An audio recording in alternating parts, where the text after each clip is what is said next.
देख लिपस्टिक मत लगाइए, सफेद पहले बड़ी माई हमार मारे लगी कि हम करी प्यार तो हंसे तू तो सजलू, कि हम करी प्यार तो हंसे तू तो सजलू, ताहर दिल की चार्जर कहीं लगा ले लो, कहीं लगा ले लो।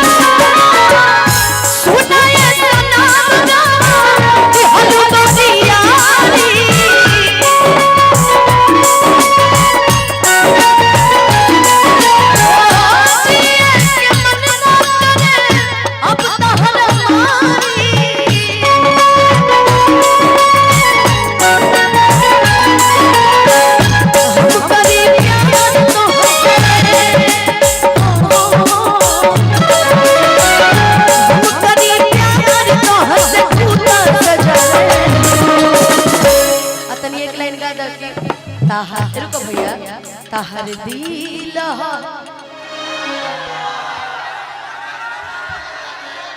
के हूँ हा, अरे गाना गाओ कि ताहर दिल कहीं लगा ले, ताहर दिल कहीं लगा ले। सुनील बाबू मुकेश भैया के तरफ से बहुत बहुत की पुरस्कार हमरा मिल रहल बा। भगवान जी करस की रउआ असही गुलरी के फूल लेखा पैसा बरसत रहो, अब बोरा बोरा भर के रउआ पैसा कमाई खूब ढेर सारा।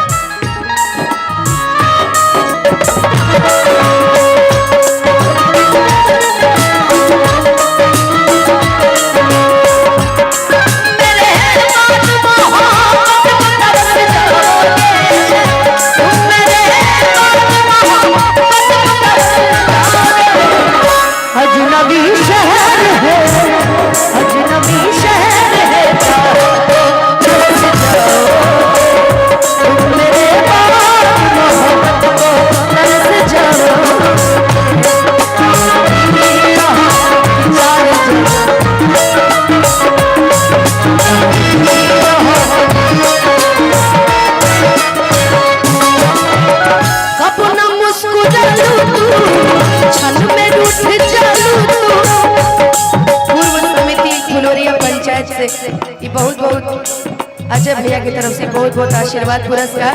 ये शिवानी है ने अब तनी शिवानी के दे बड़ा सुंदर नृत्य पर कब न मुस्कुरालू तू छन में रूठ जालू तू चलती जैसे दिया वैसे पूछ जालू तू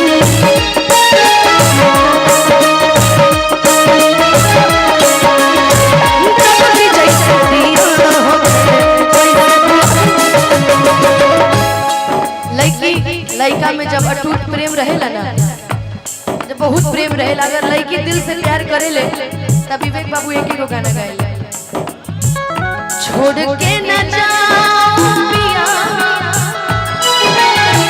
छोड़ के न जाओ पिया, तुझको मैंने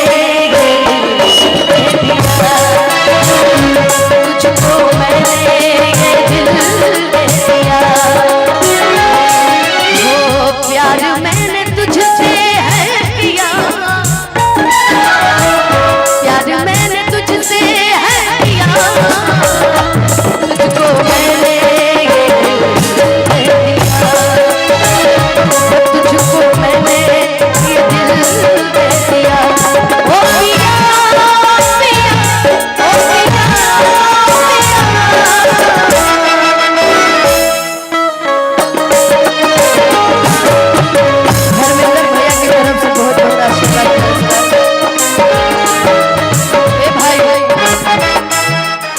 भाई इतना सुंदर नाम बता के गई रिलिया फंसे हल्का हल्का यही से धर्मेंद्र खाली सुनी पैनी। आगे बताई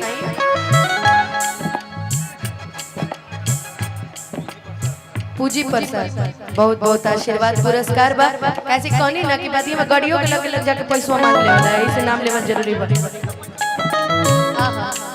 20 रुपया खर्च रहा तब से हेने होने और दी कब ना मुस्कुरा लू तू छन में रूठ जा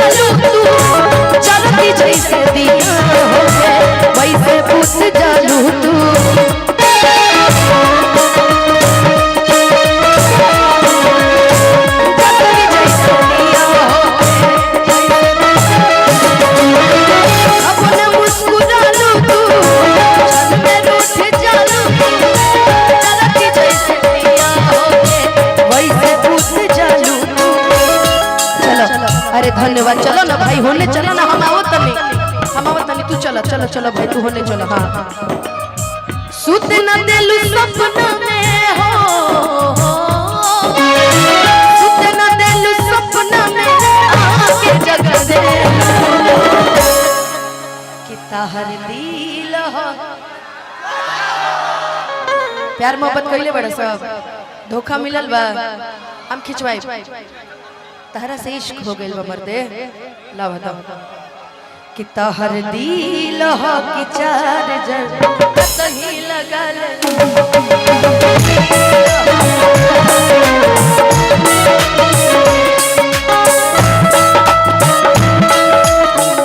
हो, मैं कहीं भी रहूं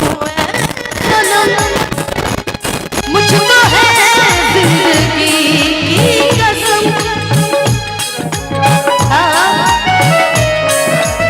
दीपुरा मुखिया जी बहुत बहुत पुरस्कार दे रहल बानी। प्रखंड प्रमुख जी अभिषेक राय जी, अब दे आगे दी जल्दी जल्दी। जनी सोचा हमरा बारे में तहरा खातिर हमर माइल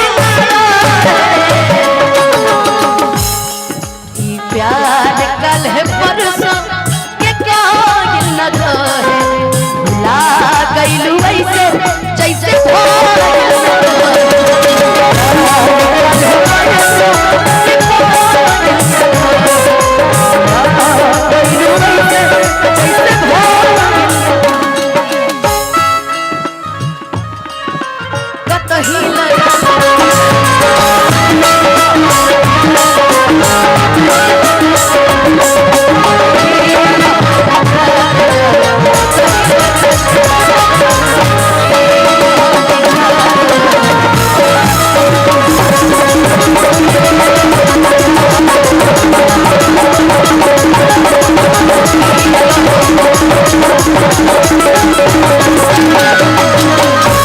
गाना पे खुश होके हमारे विवेक हमारे विक्की तिवारी भैया की तरफ से 5000 के आशीर्वाद मिल रहल बा।